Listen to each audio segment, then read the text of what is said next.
Hi, అందరికీ నమస్తే. మీ స్వామి కంబిసిటీ. ఈ దినం మీకు ఒక మంచి ఇతివృత్తం చెప్పాలనుకున్నాను. అది ఒక రకంగా చూస్తే సందేశమే అనుకోవచ్చు. భూమిపై మనిషికి మాత్రమే మంచి స్నేహితుణ్ణి సెలెక్ట్ చేసుకోవడానికి అవకాశం ఉంది.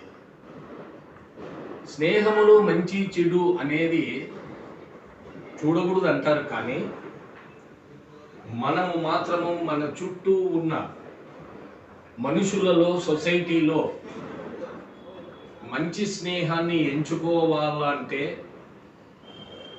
చాలా జాగ్రత్తలు తీసుకోవాలి. ఒక్కసారి స్నేహం చేసిన తరువాత ఎటువంటి కష్ట నష్టాలు ఎదురొచ్చినా ఒకరికొకరు తోడుగా నిలవాలి, ఉండాలి. కానీ ఆ స్నేహంలో పొరపాటున మనం ఎంచుకున్నది తప్పైతే అవతల స్నేహితుడు ప్రవర్తించే విధానంలో కానీ అన్ని రకాలుగాను అతని యొక్క ఎఫెక్ట్ మన మీద పడుతుంది. అతను మంచి చేసేటి అన్నిటివి యొక్క ఎఫెక్ట్ మన మీదే ఉంటుంది, చెడు చేసే ఎఫెక్ట్ కూడా మన మీదే ఉంటుంది. ఉదాహరణకు, నీవు ఎంత శక్తివంతుడైనా, ఎంత బలశాలైనా, ఎంత విద్యావంతుడైనా స్నేహితునికి సహాయం చేస్తారు మామూలుగా. కానీ ఒకవేళ నీ యొక్క శక్తిని స్నేహితుని యొక్క స్వార్థానికి ఉపయోగిస్తే అతనితో పాటు నీకు కూడా చెడ్డ పేరు వస్తుంది. ఉదాహరణకు, భారతంలో యుద్ధంలో శ్రీకృష్ణుడు కర్ణునికి ఒక విషయం చెప్తాడు. యుద్ధం మధ్యలో దుశ్శాసనుని భీముడు చంపినప్పుడు అతను దుశ్శాసనునికి అన్న అవుతాడు. భీముడు కూడా ఒక తమ్ముణ్ణి చంపి అతని రక్తము తాగినాడంటే అది ఎంత భయంకరంగా ఉంటుందో మనం తెలుసుకోవాలి. ఆ టైంలో కర్ణునికి కృష్ణుడు ఏం చెప్తాడంటే, కర్ణ, నీవు ఎంత విలువిద్యలో టాప్లో ఉన్నా, ఎంత దానకర్ణుడని కానీ, నీకున్న కవచ కుండలాలలో కానీ ఏమిటితోనైనా కూడా నీకున్న అపారమైన బాణ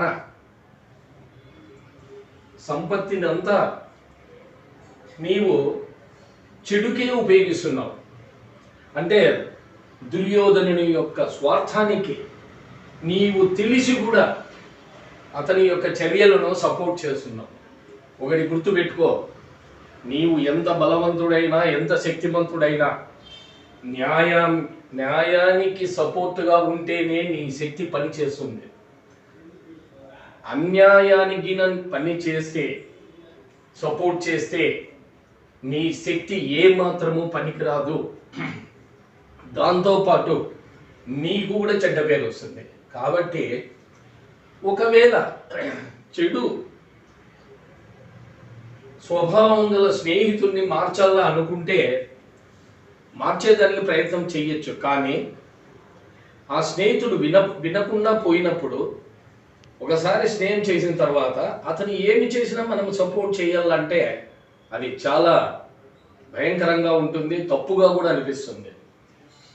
మధ్యలో కొంతమంది స్వార్థపరులు స్నేహాన్ని చెడగొట్టాలనుకుంటే ఒక్క అనుమానాన్ని ఇద్దరి మధ్యలో రేకెత్తిస్తే ఆ స్నేహం చెడిపోతుంది. ఉదాహరణకు ఇంకొకటి ఏమంటే, స్నేహం ఎప్పుడూ పాలు నీళ్ళ మాదిరే ఉండాలి. పొరపాటున పాలు పొంగితే, స్నేహితుడు ఏదన్నా తప్పు చేసి ఆవేశానికి లోనైతే,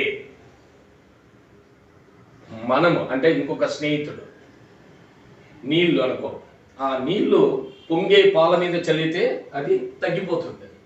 అంటే ఆ విధంగా ఉండాల పాలు నీళ్ళ వలె స్నేహం.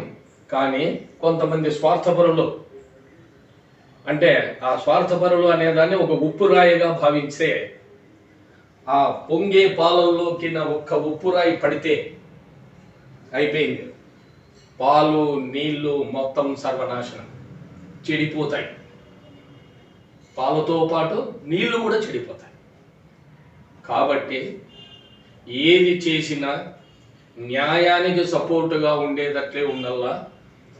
చెడు మార్గంలో ప్రవర్తించే స్నేహితుడిని ఎప్పుడే కానీ సపోర్ట్ చేయొద్దండి. స్నేహితుడనే ప్రేమను అడ్డం పెట్టుకొని అతడు చేసే పనులన్నిటికీ మనం గిన సపోర్ట్ చేస్తే న్యాయము మనకు సపోర్ట్ చేయదు, ధర్మము మనకు సపోర్ట్ చేయదు. ఖచ్చితంగా మనం ఓడిపోతాము. కాబట్టి మనము మన చుట్టూ ఉన్న సొసైటీలో స్నేహాన్ని ఎంచుకునేటప్పుడు చాలా జాగ్రత్తగా అతని యొక్క క్యారెక్టర్ కానీ, అతని యొక్క నడవడిక కానీ, అతని మాట తీరు కానీ, ఎదుటివాన్ని కించపరిచే విధానాన్ని కానీ తెలిసి మనం ఎప్పటికీ సపోర్ట్ చేయకూడదు. సాధ్యమైనంత వరకు అతన్ని మార్చేదానికి ప్రయత్నం చేయాలి. విధి లేని పరిస్థితుల్లో అతను వినకపోయినప్పుడు దూరంగా జరిగినా కూడా తప్పు లేదు. కాబట్టి స్నేహానికి విలువ ఉండాలంటే స్నేహితుడు తప్పు చేస్తే మనము దాన్ని దండించాలా, మార్చేదానికి ప్రయత్నం చేయాలా. కానీ చెడును గుడ్డిగా సపోర్ట్ చేస్తే అతన్ని ఎవరు క్షమించరు, అతనితో పాటు నడవరు. ఈ విషయం గుర్తుపెట్టుకుని సొసైటీలో ప్రవర్తిస్తే కొద్దిమందినైనా మనము స్నేహితులను మంచిగా మార్చుకునేదానికి అవకాశం ఉంటుంది. నమస్తే. ఇప్పుడు నేను చెప్పిన ఈ ఇతివృత్తంలో మీకు చెప్పినది న్యాయము ధర్మము అనేది మీకు అనిపిస్తే, స్నేహ ధర్మాన్ని గురించి మీరు తెలుసుకొని ఉంటే నా యొక్క ఈ వీడియోను లైక్ చేయండి, షేర్ చేయండి.